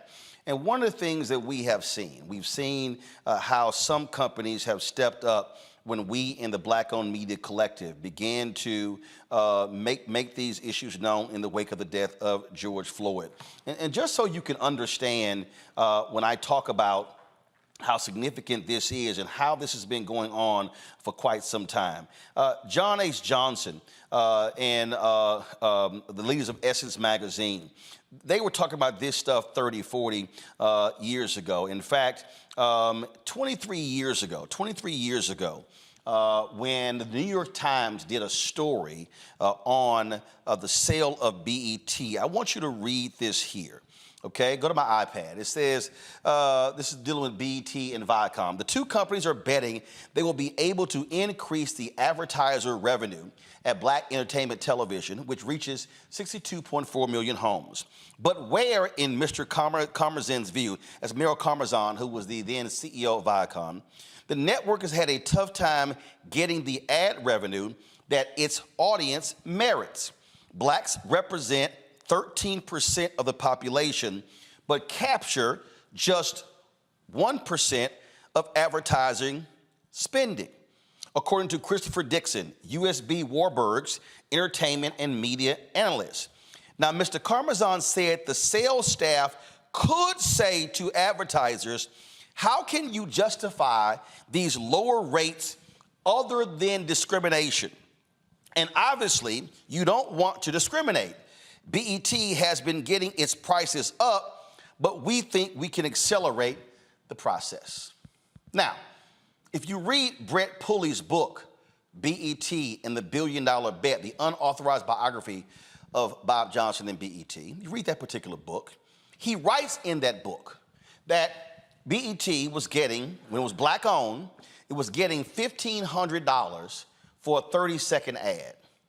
When it was, and what MTV was getting was $8,000 for the same 30-second ad. That's what Mel Karmazin was talking about. And he was like, when Mel Karmazin and Sumner Redstone saw what BET was getting, they were shocked. They were trying to figure out, how is BET a similar size of a company with MTV, yet MTV was getting $8,000 and BET was getting $1,500. My frat brother Todd Brown, who worked at Ebony, it talked about how Ebony was getting $20,000 for a full-page ad, yet Esquire, a smaller magazine, was getting upwards of $200,000 for the exact same ad. And so I'm talking about even these black-owned media companies, how we may actually get some advertising, but then what then happens when we don't get any advertising? So even when we do get the advertising, we're actually getting less money than white media. So when a lot of y'all out here talk about, man, we need black media for this, and we need black media for that, we need black-owned media doing this and doing that, this is real simple. We can't do any of that because we can't hire the additional people, because we don't have the additional revenue to hire the additional people. Then what the ad agencies and the brands then do, oh, you can't reach more people. Well, guess what? I can't reach more people because I can't market myself and take out billboards and digital ads and sponsor events because I have smaller revenue. Do y'all understand how this particular game is played? And so what then happens is, same companies, though, greatly depend upon African Americans buying a lot of their products. And so when we were talking about these issues, we were talking about, again, what's being done. And I remember, because I saw some Pepsi ads, I think it was in the BET Awards. This is 2021. So what happened was I sent this tweet to one of the black board members at PepsiCo. Darren Walker is the president of the Ford Foundation. Great brother who's doing some amazing things there. And so here's the tweet. I said, hey, Darren Walker, would love to connect with you to discuss PepsiCo, because he's also on the boards of Square and Ralph Lauren, and their commitment to spending money with black-owned companies, especially black-owned media. Please drop me a DM. Never heard from Darren. I also sent Darren an email today saying I was going to be doing this segment. And again, Darren's a good brother. But here's what happened. I got an email immediately from John Banner. John Banner worked at PepsiCo. John is now over at McDonald's. We had a great conversation. John hit me up, and John wanted to facilitate a meeting.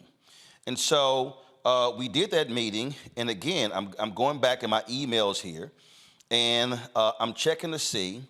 And in fact, so the email, don't show it, so the email went out on July 13th. And he said, I hope my email finds you well, safe and healthy. If I may, I want to follow up on your tweet below. Would you have time to connect? Sure. So we did that. And so we connected, we got on email, and then what ended up happening was we then did a meeting. And in that particular meeting, we met with a number of different people. Derek Lewis, who was the then head of multicultural for PepsiCo, Christina Tyson, who supplied diversity for PepsiCo, John Banner, the head of sports.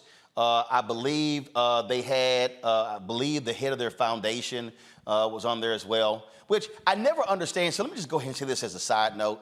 And I want y'all to understand something. We are a media company. I have New Vision Media. Under New Vision Media, I have Roland Martin Unfiltered. It's a separate company. Black Star Network is a separate company. This is a media company. I don't have a 501c3. But let me tell you what often happens with black-owned media. When we do these meetings, in the meeting, they'll have the foundation person or the diversity person. When they meet with Disney and Comcast, the foundation person ain't there. The DEI person not there. Do you know who's there? The chief marketing officer. Do you know who's there? The chief investment officer of the ad agency that represents them. That's who in the meeting. But what happens is black-owned media, we are treated like we're just this different animal as opposed to treating us like a media company. So, okay, so we took the meeting. So we began to have conversations, and so we had this conversation. Again, it's a great conversation. And so as I look at my emails that went through, there were some meeting requests that went through as well. In fact, I remember as I'm scrolling through, I believe we had a meeting that was in October of that year, and it was with some different folks. And I remember John said, Roland, thanks so much for following up. Hope all is well. We would very much like to connect with you and your team to discuss our efforts to support the black community and specifically black-owned media. Susan will work to gather the correct members of the PepsiCo team. Let us know who she should coordinate with. Many thanks and looking forward. So we did that. We chatted with them, did all sort of things, and then we actually had the meeting. So then we had the meeting. So, okay, so then all of a sudden, those things happen. Then nothing happens. So now understand, Urban Edge Networks, Hardy Pelt, Todd Brown, they handle third-party sales for us. And so they began to work on an initiative because they began to acquire some rights of various games with HBCUs. And so they began to talk to a variety of people, General Motors, P&G, PepsiCo, things along those lines. Well, they're embroiled in a lawsuit right now with the SWAC over that very issue. And in that particular lawsuit, I'm just going to pull it up here. This is I'm just going to show you the top of the lawsuit. So this right here, go to my iPad, is the lawsuit where they are suing Weber Marketing and Consulting and the Southwestern Athletic Conference and Charles McClellan, who is the commissioner. This is the Urban Edge Network. Now, in this particular lawsuit, they're suing them, claiming tortious interference because of some things that they allege the SWAC did, and Weber Marketing did. But I just want you to see this here. Go to my iPad. It says right here, number 36 on page 12. Within the last year, UEN instituted an oral agreement with PepsiCo through direct communications and negotiations with Christina Tyson, Director, Supplier Diversity, Global Procurement, located in Dallas, Texas. PepsiCo agreed to start advertising during HBCU games on UEN's streaming channel. Scott Finlow, Global CMO Food Service at PepsiCo, said the $50 million PepsiCo has put towards Black-owned businesses over 5 years as a part of our company's larger commitment of over $400 million towards advancing racial equity, racial equality within the company, industry, and communities we serve. Based on negotiations between the parties, UEN expected to be a significant part of PepsiCo's growth initiatives. Full stop. Come to me now. Now, you see here he says PepsiCo, the $50 million PepsiCo has put towards Black-owned businesses over 5 years. Okay, y'all, $50 million over 5 years. That comes out to be $10 million a year.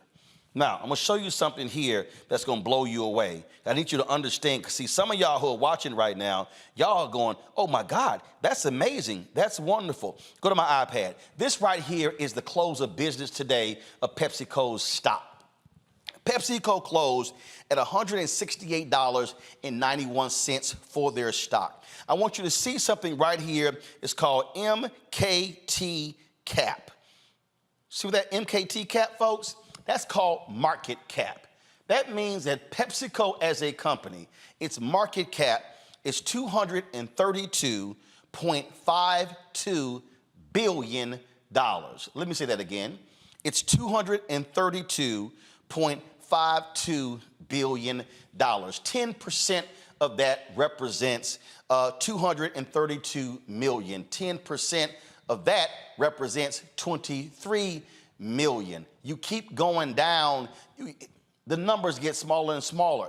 So when you talk about PepsiCo want to commit $50 million to Black-owned businesses over 5 years, we ain't talking about a lot of money. Now, some of you may be saying, well, okay, Roland, you keep saying PepsiCo.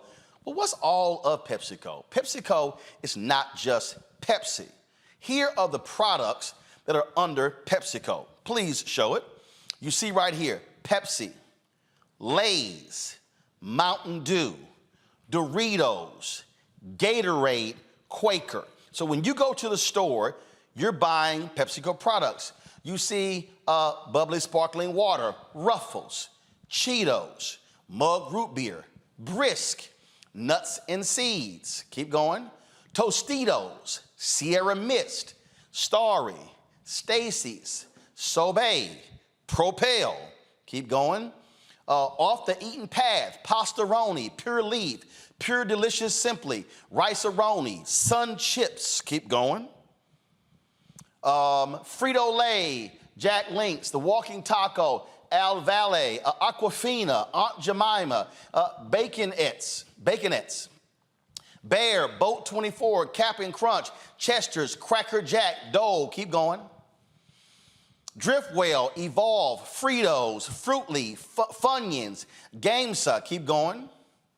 Grandma's, those are the Grandma's cookies there. Health Warrior, Hilo Life, Life Water, Lipton, Luza, Manzanita Soul, Maui Style, Miss Vicky's, Mother's, Munchies, Munchos, Muscle Milk, NATO Chips, Near East, Ocean Spray, Popcorners, Red Rock Deli, Rockstar, Rolled Gold, Sabritas, Sabritones, Santitas, Neon Zebra. Hope I'm pronouncing those correctly. Let's see here. Nut Harvest, Smart Food, Spitz, Soul Boost, Tazo. They have a deal with Starbucks with some of their coffees, variety packs, Yat Chat. Is that it? Now, if I go through that, I'm thinking about those pretzels I bought, Gatorade I bought. I love the chili cheese Frito-Lay. I'm thinking Funyuns. My family loves Funyuns. I eat oatmeal, quick oats meal. So it's a ton of those products that I bought. It's a ton of those products that black people buy.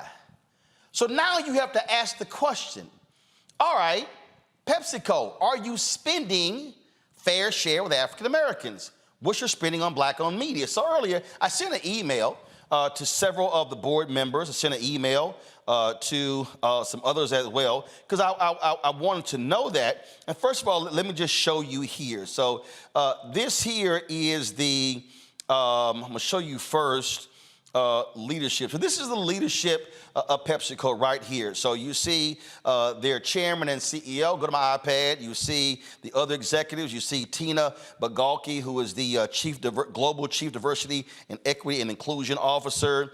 And then if I keep going here, and I keep going and keep going and keep going, and then finally I get to, so hold up, I'm gonna find, what was the name here? Because that was a woman who was the CMO, Jane Walkerly. She's Executive Vice President, Chief Consumer and Marketing Officer. Then I get to the brother, Stephen Williams. He's the Chief Executive Officer, PepsiCo Foods. So of their executive leadership, there's only one African American. All these positions. Okay, I got that. So then I go over here. So then I want to show you their board members, because this is also important. We talk about leadership.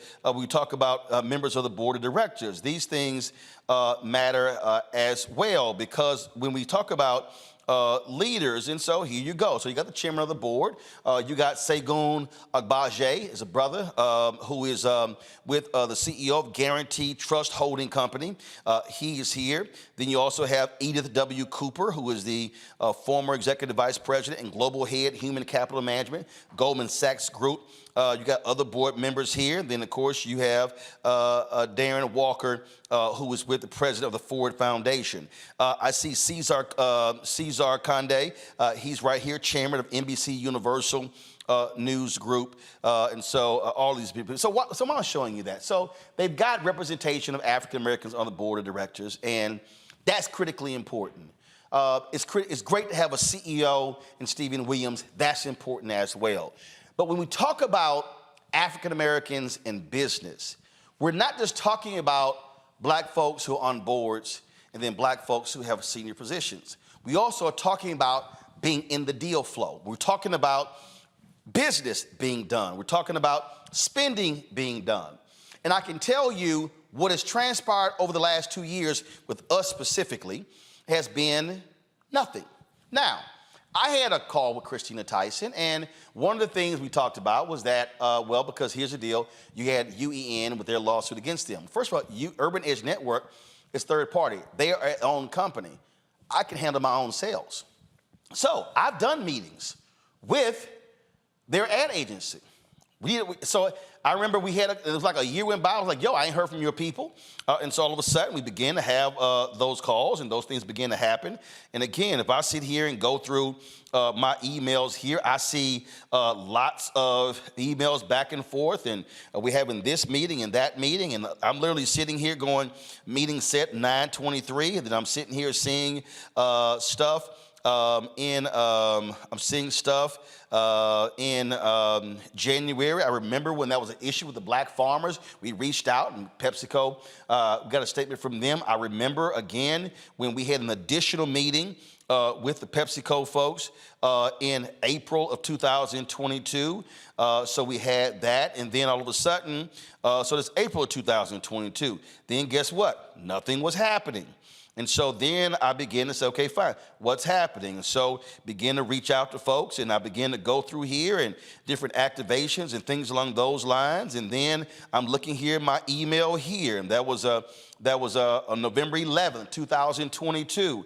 That was a meeting I had with, it was an email, Christina Tyson, Katie Hannafy, their media folks, and guess what? We had a meeting set up, and then of course I see November 11th, and then all of a sudden, and then we have, here we go. And so you see right here, if you go to my iPad, it says objective, PepsiCo team to learn about Roland's non-news media opportunities. Come back to me. Why is that important? It's because what often happens is these companies will say, hey, we don't buy news shows. We don't buy news shows, so therefore, we really can't do your show. Well, that's not a problem, because guess what? We've done major deals, 7-figure deals with Coca-Cola. We've done customized content. We've done deals with Procter & Gamble. We've done deals with General Motors. So we've done deals with major companies. So right now, we have a 7-figure deal with McDonald's. So there's no other major, let me be real clear, y'all. You don't get bigger, and we've done stuff with Apple. So we've done customized content deals with Apple, P&G, Coca-Cola, McDonald's, General Motors. 5 of the biggest brands in the world. So there's no excuse. That was November 2022. Well, guess what? Nothing happened. Nothing goes on. I literally said, I remember November 8th, 2022, hey, Christine, it's been 3 months we've seen anything. And then all of a sudden, here we are in November. Like, what's up? January or February 2023, I do a meeting with their people. Again, nothing. I see their folks at Essence. I meet the new brothers of old multicultural. He said, hey, we need to get together. You're absolutely right. That was July. Nothing. I see one of their folks at InvestFest in Atlanta. She's like, hey, our people need to get together. Says, hey, guys, you need to get together with Roland. That's in August. Nothing. So here we are in the last quarter of 2023, nothing from PepsiCo. I sent their various executives a question. I sent them emails earlier asking them, and I sent this to their Chief Diversity Officer, CEO of North America Beverage, CEO of North America Packages, as well as a CMO. And I asked them a series of questions. I asked them, and what I wanted to know from them, and this is exactly what I said. I said, what is the annual marketing advertising spend of PepsiCo? Please provide numbers for 2020, 2021, 2022, 2023. What is the total Black-owned media spend? Do you have an established goal of what you desire to spend with Black-owned media, 1%, 2%, 3% or higher? What is the total spend of contracts from PepsiCo? And what is the percentage and dollar amount with Black-owned companies? Thanks a bunch. Look forward to hearing from you. Why am I asking all of that? I'm asking all of that because, folks, these companies want Black consumers to keep buying their products, but they do not want to then invest in Black-owned businesses. I had Mark Morial on here, and we talked about the 5-year, $10 million initiative they had with the PepsiCo Foundation to stand up Black restaurants. I absolutely support that. We talked about the initiatives that PepsiCo had trying to drive $100 million in receipts to Black-owned businesses over 5 years. I support that, even though they can't track it, and that's coming from one of the members of their advisory committee. But here's the reality. If PepsiCo is spending $3 billion annually on advertising and marketing, and if PepsiCo spends just 5% of their marketing advertising budget with Black-owned media, that's $150 million a year. Over 5 years, that's $750 million. So if I compare that comment that was in the UEN lawsuit, if they were trying to spend $50 million over 5, and in the advertising space alone, you could spend $750 million over 5, don't you think that changes the look and the face of Black-owned media? Do y'all now see how we are being starved out of business by not being able to get resources? I see ads everywhere. I see ads on mainstream media. I see PepsiCo ads on Black targeted media. But what about Black-owned media? I reached out to several of my friends in Black-owned media. Do y'all know that Butch Graves' dad, they were PepsiCo bottler for about 20 some odd years? They haven't had any PepsiCo advertising in at least a decade. I reached out to my folks at Rolling Out. Munson Steed, nothing. I reached out to Ben Chavis, head of the NNPA, the Black Press of America, advertising, nothing. Shall I go on? I reached out to, so these are Black-owned media companies, nothing. Now, PepsiCo does business with Revolt. They got a great deal with them, but this is not about one Black-owned company getting advertising.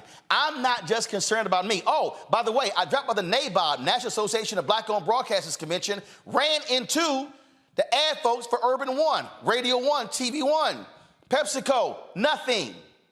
So now I'm curious. If it's not Black Enterprise, if it's not Urban One, if it's not NNPA, if it's not Black Star Network, if it's not, Who else y'all spending the money with? Because we're not talking about a number of larger black-owned media companies. When we challenge these companies, when we challenge General Motors, who haven't spent a dime with us in 2023, even though I made clear last year I wanted a multi-year commitment, and they not even tell us what they're going to spend in 2024, guess what happened? We found that all these companies were spending 1 or less than 1% with black-owned media. And because of our pressure, all of a sudden they start making commitments. Oh, we're going to do 2 and 4 and 6 and 8. But had we said nothing, we would still be getting 1%. So if y'all want to know why black-owned media is small, do you want to know why black people can't contribute more money to HBCUs? If you want to know why we can't buy our own tables at the NAACP, the National Urban League Convention, you want to know why we can't contribute to Congressman Jim Clyburn's campaign or other CBC members or anybody else? It's because black-owned media and black business overall are literally being frozen out of the economic pot in this country. They are feeding us a crumb and trying to convince us it's a meal. Hell, Pepsico not even feeding us with their chips and their drinks. We literally are getting nothing. And so you as the black consumer do understand they want you to keep buying their products. They want you to keep spending, but they do not want to spend with black-owned media. Now, I told PepsiCo, I'm going to give y'all time. I'm going to give y'all time. I think 2.5 years is long enough. And I said, I'm doing this show. We don't get to where we are if black folks remain quiet. Operation Breadbasket was not about that. Reverend Leon Sullivan was not about that. And I'm telling y'all right now, and let me be real clear, I have absolutely nothing to lose because they gave me no money 2 years ago, no money last year, no money last month, no money last week, no money yesterday. And this is not about, oh, Roland, you just want to get some money. Here's the deal. I can't hire more reporters. Do y'all know I would love to have 1 or 2 reporters whose sole job is to cover the 58 members of the Congressional Black Caucus? I can't afford it because then we can't get the advertising. But you know what I see? When I go to CBCF, I see all these companies spending money on parties. But are you supporting the black-owned companies who are doing the work the other 364 days a week? What I'm trying to get everybody listening to understand is that we are never going to have robust black-owned businesses as long as corporate America, these major brands, and the ad agencies are freezing us out of the $322 billion being spent annually. You are the consumer. There are at least 8 or 10. Go through them real quick. So I spend money. Roland Martin spends his own money on Lay's, on Gatorade, on Quaker Oats, on Ruffles, on Cheetos for my nieces and my other family members. That means that I, as an individual, am literally spending more money on an annual basis than what PepsiCo is spending with me and 5 other black-owned media outlets. That literally makes no sense for a company with a $232 billion market cap. Scott Bolden, nothing changes if we stay silent. And people tell me, man, why you got to call these companies out? We did the right thing, Scott. We had the meetings. We put the presentations together. We showed capacity. We showed what we can do. We showed other clients that we've done it with. And they still literally ignore us. Those numbers are incredible because we know that Black America spends is one of the largest group of consumers in the country. I think it's $1 trillion or $3 trillion or No. It's 1.3 trillion. In 5 years, it's gonna be 1.7 trillion. Go ahead. Close enough. It makes the case. But you know, Roland, as I listen to your report, I'm sitting there thinking there's a lot of arrogance on the part of these companies. Yep. Because we don't make them spend with black media because they almost presume that Black America, as consumers and big consumers, they're going to buy our products anyway. They're not going to listen to this particular show and say, I'm going to stop buying those products because black people have gotten comfortable being in that consumer space. So on one hand, you're absolutely right. Anybody listening to your report would say, I agree with you. That's outrageous. Then as a strategist and as a lawyer, I would say, okay, so what's our leverage point? How do we compel compliance or compel just some leverage on making them spend more with black media simply because black people consume their products? Well, Scott, I tweeted this out yesterday. I'd love to get your thoughts, Robert. I said there are two ways to impact these folks: class action lawsuit and boycott. If they don't want to do business with us, Dr. King literally told us this on April 3rd, 1968, that we must redistribute the pain. Robert?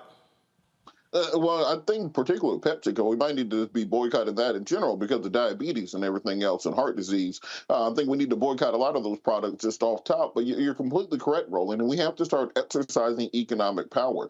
Not only should we be looking to divest from people who don't invest with us, but we need to be investing in black-owned businesses within our own community to grow them to such a size that they will be able to have the capacity to invest into black media. You have to create an entire circle, entire ecosystem around this. There are plenty of black-owned soda companies in this country, small mom-and-pop shops that you can order on Etsy that would love to grow and that would love to have the opportunity to have those dollars that we are giving to PepsiCo every year. There are plenty of potato chip companies around here that are made out of people's kitchens and sold at farmers markets on the side of the road that would love to have the support of the black community to get behind them. There's not enough simply to tell people who we aren't going to spend money with. We have to vote with our dollars and start supporting people in our own communities, grow those businesses up, and then we're able to create the economic system where we can support ourselves. Go to my iPad. Rebecca, you get the final comment here. This is what Dr. King told us in his mountaintop speech, because too many of us focus on the mountaintop part, not what he said above. He said, we don't have to argue with anybody. We don't have to curse and go around acting bad with our words.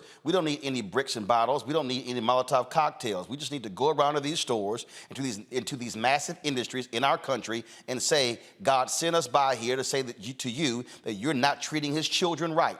And we've come by here to ask you to make the first item on your agenda fair treatment where God's children are concerned. Now, if you are not prepared to do that, we do have an agenda that we must follow, and our agenda calls for withdrawing economic support from you. Rebecca?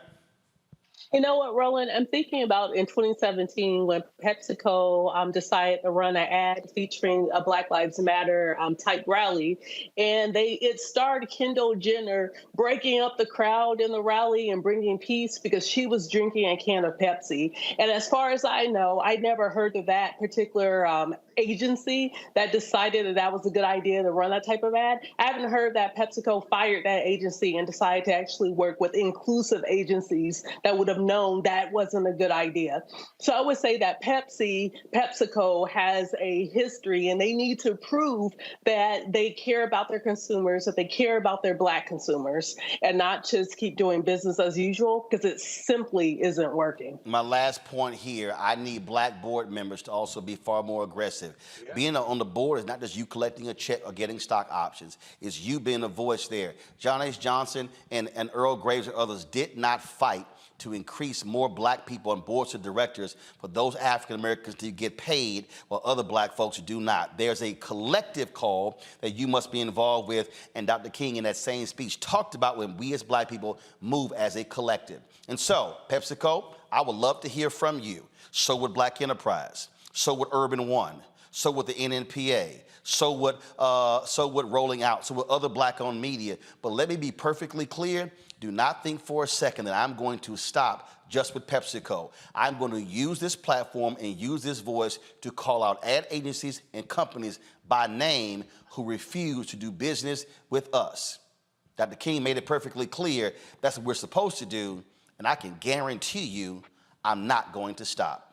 Coming up next, we'll talk with Congressman Jim Clyburn about the drama on Capitol Hill dealing with these crazy House Republicans getting rid of Kevin McCarthy as the Speaker of the House. You're watching Roland Martin Unfiltered right here on the Black Star Network, Black owned, all day, every day.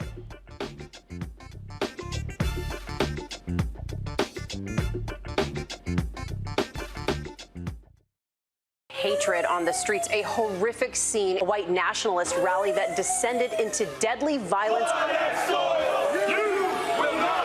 White people are losing their damn minds. as an angry pro-Trump mob storms the U.S. Capitol. We've seen We're about to see the rise of what I call white minority resistance. We have seen white folks in this country who simply cannot tolerate black folks voting. I think what we're seeing is the inevitable result of violent denial. This is part of American history. Every time that people of color have made progress, whether real or symbolic, there has been what Carol Anderson at Emory University calls white rage as a backlash. This is the rise of the Proud Boys and the Boogaloo Boys. America, there's going to be more of this. Here's all the Proud Boys, guys. This country is getting increasingly racist in its behaviors and its attitudes because of the fear of white people. The fear that they're taking our jobs, they're taking our resources, they're taking our women. This is white fear.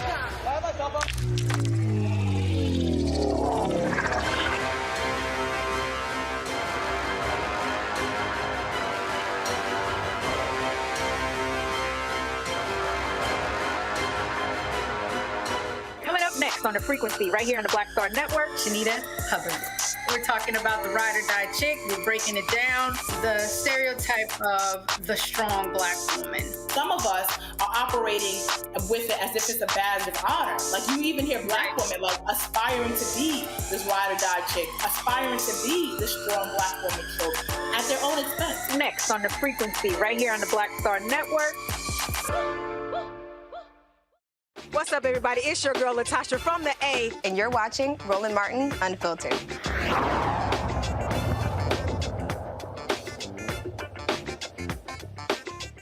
Folks, welcome back to Roland Martin Unfiltered. Joining me right now is South Carolina Congressman Jim Clyburn. Glad to have him on the show. Congressman, before we talk about the House deal, I do have to ask you what I just talked about. Look, you met your late wife, Emily, in jail. You were out there fighting a good fight for civil rights and economic inclusion. How shameful is it that here we sit, look, you're 83 years old, I'm 54, turned 55 in November. Here we sit in 2023, and we literally are still talking about trying to get more than 0.5% or 1% of these companies that do business in our community, but then don't want to do business with us, like PepsiCo. Well, I want to thank you very much for your approach to this, Roland. You are raising an issue, as you said in your presentation. It's not new. You've quoted pretty extensively from Dr. King, who raised these issues way back in the 60s. He talked about being able to sit down at a lunch counter, but being able to purchase the hamburger or whatever you're sitting down there for. That said to me way back then that our focus had to be more than the social side. The economics of this is very, very important. I want you to be able to support the Congressional Black Caucus, its foundation, its institute, its PAC, and its members. And as you said, you do that when you are able to get a good return on the investment you've made in Black Star and the investment you continue to make. And the only way that can be done is for those products that we consume, the manufacturer of those products, to be spending equitably in the African American community. Now, I use that word equitably because that's the word I want to use. I'm not talking about equality here. I'm talking about equity. And that's what we have to focus on. That's it. That's it. Equity. That's it. You're absolutely right. And the thing here, Congressman, look, people need to understand, you and I talk about this on the federal level. The federal government spends $1 billion on advertising, and the same thing as well. When President Joe Biden talked about last year increasing black contracts, you and I talked about it as well. So for everybody to understand, I'm talking about increasing black-owned bid contracts in the government, in the private sector, all over, and it's ridiculous when we look at these small, paltry numbers, and that's why during COVID, 41% of black-owned businesses went out of business, because out of 2.6 million black-owned businesses, 2.5 million had just one employee. And people talk about access to capital. Here's the deal. I don't have any debt. I have no debt. I don't owe anybody. So I don't need access to capital. I need contracts. If I get contracts, I now got capital. Absolutely. And that's how money turns over. In the African American community, it's got to get there first. Yep. You can't turn it over 4, 5, 6, or even 7 times unless it gets there in the beginning. And when it doesn't get there, there's nothing to turn over. And so all of the businesses that we have in the African American community, from private to public, they rely upon these dollars getting into the pipeline to begin with. And that's where we are lacking tremendously. And we, in the Congressional Black Caucus Institute, are beginning to focus a little more on that. And I think you're going to see much more focus in the not too distant future. Absolutely. Because we've got to. Absolutely. And look, when I met with Senate Democrats, I told them they need to be having a congressional hearing calling these ad agencies to the meeting. And I'm talking about Dentsu, Group M, WPP, all of them, to question them on their lack of advertising, because I'm telling you, we're getting screwed by these agencies, but the brands, I told them, it's your money you're sending them, so y'all should be doing more as well. And so we're definitely gonna continue that. Let's talk about this speaker battle. Boy, yesterday was some of the dumbest stuff I've ever seen in my life. And how offended are you to see these folk on Fox News and these Republican commentators and Republicans mad at Democrats for not saving Kevin McCarthy's behind? That ain't y'all job. It has never been our job. It has always been the majority party gets the chance to organize the House. When we were in the majority, we organized. And I want to point out for your listeners here today, you got to understand the so-called close number that McCarthy has. This exact same number that we had when we were in the majority. Exact same number. In fact, I was the majority whip. It was my job to count the votes. And I can tell you, there were times during that process, because of absentees, because of deaths or resignations, when we were down to 3. Not 4 or 5, but 3. And we never had that kind of calamity in the House because we were always focused on the people's business. And when it came time for us to carry out our own personal agenda, it was nothing for Speaker Pelosi, Steny Hoyer, and myself to sit down and work out what we need to do to keep our caucus together. And nobody is as diverse. No caucus in the history of the United States of America is more diverse than the Democratic caucus is today. We got all kinds of religions, Catholics and Protestants and Jews and Gentiles. We've got Muslims, Buddhists, all these in that caucus that we have today of 200, now 212 people. We got all those religions in there. And if you go beyond that, we've got every social strata that you can think of represented in that caucus, all, and more so than the other side. They don't have 58 African Americans in their caucus like we've got. They don't have 8. And so when you got this kind of diversity, you've got to spend time listening to people, helping them get the kinds of reach the goals that they want to reach, so they will help you get yours. The problem on the Republican side, they won't listen. I was talking for a week, maybe more than that, saying all McCarthy has to do is to sit down with Hakeem Jeffries and look at these numbers and come together with some kind of a bipartisan approach.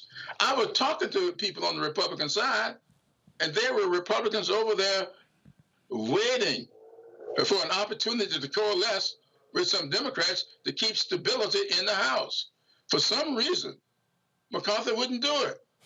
And then, when he finally decided to put a bill on the floor, he lost over half of his caucus. But he got all but one of the Democratic caucus. That's how we passed that bill last Saturday. And then he goes on Face the Nation on Sunday and blames y'all. And blamed the Democrats for having caused it. The next morning, that's not the way you said thank you for helping pass my bill. That was not our bill. Our bill had Ukraine in it. He took that out. He put the bill on the floor to guarantee what 47 days, everybody's saying 45, but I think 47 days in the bill. And then he put in the disasters, and that was great. And so that was putting the people over the politics. So Democrats came in and voted for him. He put up 210 votes.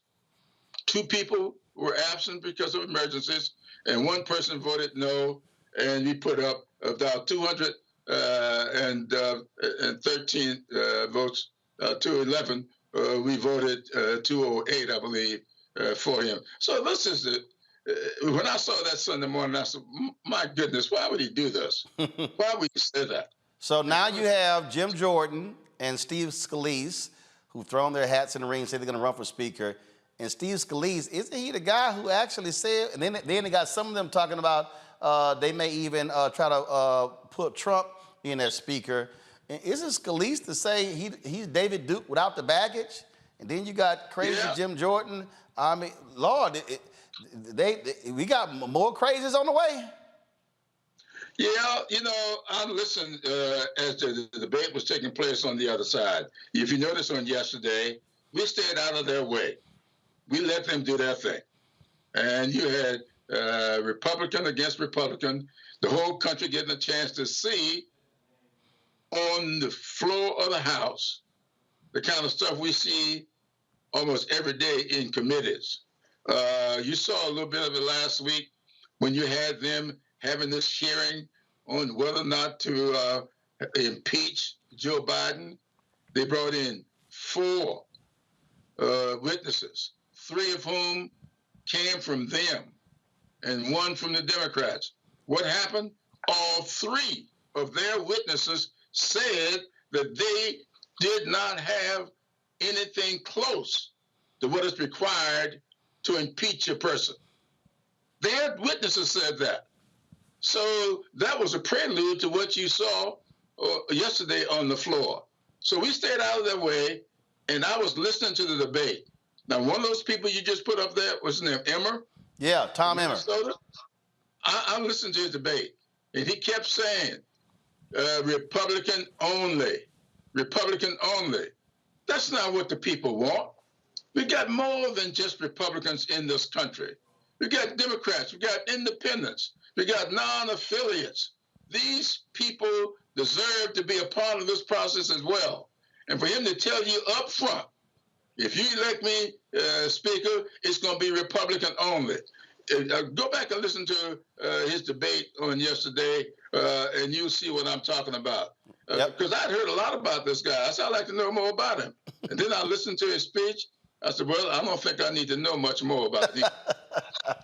Well, the Speaker Pro Tem, I got to get to the last thing from you. This new little dude, he throws out Steny Hoyer and former Speaker Nancy Pelosi out of their offices. Speaker Pelosi said she didn't treat former Speaker Denny Hastert that way when he was no longer Speaker. Like, that's really the first thing that you do as the Speaker Pro Tem? Retribution against Dems? Sound like somebody got a Napoleon complex. Well, I saw that last night, and I read some things about that this morning. And retribution is part of what this is all about. Their leader is running around the country saying to every gathering, I am your retribution. They picked that up. Their whole thing is to mimic Trump. And they may not see what I see or feel what I feel. I can tell you, getting on and off airplanes as I did today, listening to people in the airports as I do, Trump is losing credibility fast. A lot of people, sometimes they walk by me in the airport and almost whisper, don't want anybody else to hear. Keep doing what you're doing. You got more friends out there than you think. They're intimidated. And so Trump has bullied a lot of people, but he don't bully the Attorney General up there in New York, and she told him that today. They got to know this guy is falling like a rock. And by the time we get to the president's election next year, I think they'll see that the vast majority of the American people rejecting that approach to governance.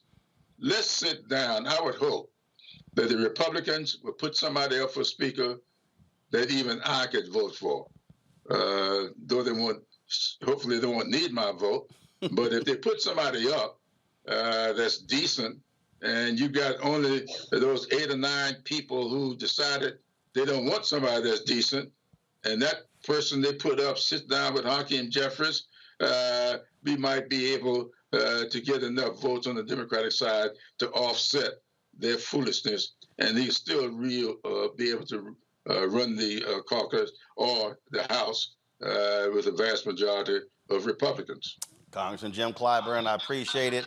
I see that John Lewis book just over your right shoulder. Keep making good trouble. Oh, absolutely. And I have been blessed with my experiences, the book right next to him. Yes, sir. Thanks a bunch. I appreciate it. Okay, buddy. Thanks a lot. Real quick, final my comment from my panel here. Robert, the Republicans, a total mess they've made of this whole deal. And again, how you going to blame Democrats for y'all screwing this whole thing up? Robert, go ahead. Well, I just want to remind people, Republicans are in the middle of the worst week ever. We start last week with Donald Trump being declared a fraud on Monday. On Tuesday, by Wednesday, you're having the Republican debate where they talk about invading Mexico and curtains in Nikki Haley's office. By Thursday, you're having the impeachment hearings where the witnesses said that they don't need to be there and there's no point in this impeachment hearing. By Friday, there's a government shutdown countdown. By 7, Democrats saved them from a shutdown. By Sunday, you have Matt Gaetz threatening to vacate Kevin McCarthy, and Kevin McCarthy threatening to expel Matt Gaetz for having sex with underage prostitutes. Monday and Tuesday, Donald Trump is in the courtroom. Tuesday night, the Republicans are closing down Congress and heading home for the first vacation of the speakership in American history. Never catch a falling knife. Let these people hit the floor. Rebecca? Just the way this whole thing is playing out, I wouldn't be surprised if in some bizarro twist that Hakeem Jeffries actually becomes the next speaker. I mean, at this point, anything is possible. Unfortunately, with McCarthy, he wanted the title, but he didn't have leadership. This is what happens when you elect people because of power versus electing people so you can actually govern and legislate. Scott? My mother would have called it ignorance on display, not ignorance, ignorance on display.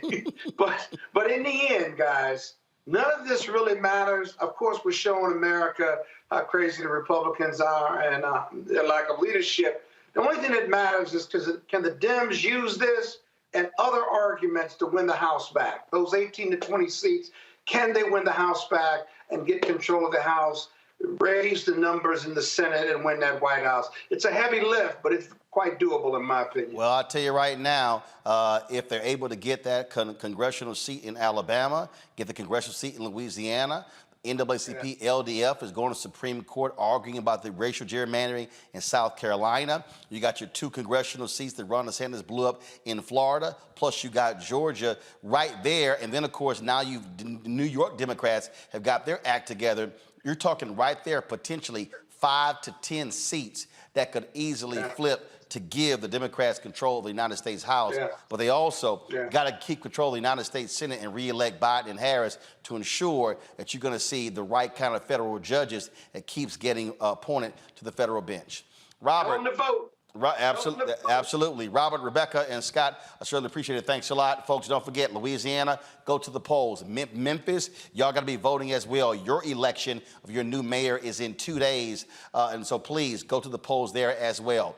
Folks, that is it. I'm going to keep y'all abreast of what the next action is. I'll wait to hear from PepsiCo, but trust me, to other companies out there, you're on my radar too, and I'm coming. Support us in what we do, folks. Send your check and money order to P.O. Box 57196, Washington, D.C. 20037-0196. Cash App is $RM Unfiltered. PayPal R Martin Unfiltered. Venmo is RM Unfiltered. Zelle is Roland@RolandSMartin.com. Roland@RolandMartinUnfiltered.com. Be sure to get a copy of my book, White Fear, How the Browning of America is Making White Folks Lose Their Minds. Available at bookstores nationwide. Barnes & Noble, Amazon, Target, Books A Million. Download your audio version on Audible. Also, download our Black Star Network app, Apple phone, Android phone, Apple TV, Android TV, Roku, Amazon Fire TV, Xbox One, Samsung Smart TV.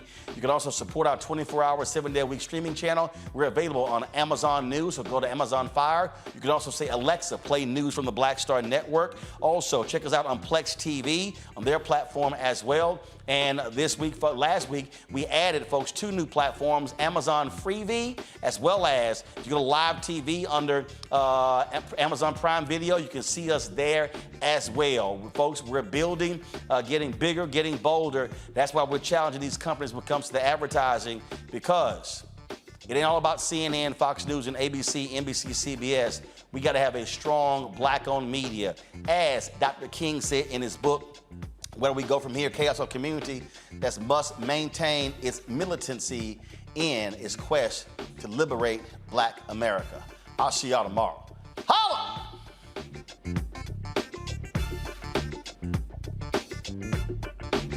Folks, Black Star Network is here. Hold no punches! I'm real revolutionary right now. Support this man, Black Media. He makes sure that our stories are told. Thank you for being the voice of Black America, Roland. Stay black. I love y'all. All momentum we have now, we have to keep this going. The video looks phenomenal. See, there's a difference between Black Star Network and Black-owned media and something like CNN. You can't be Black-owned media and be scared. It's time to be smart. Bring your eyeballs home.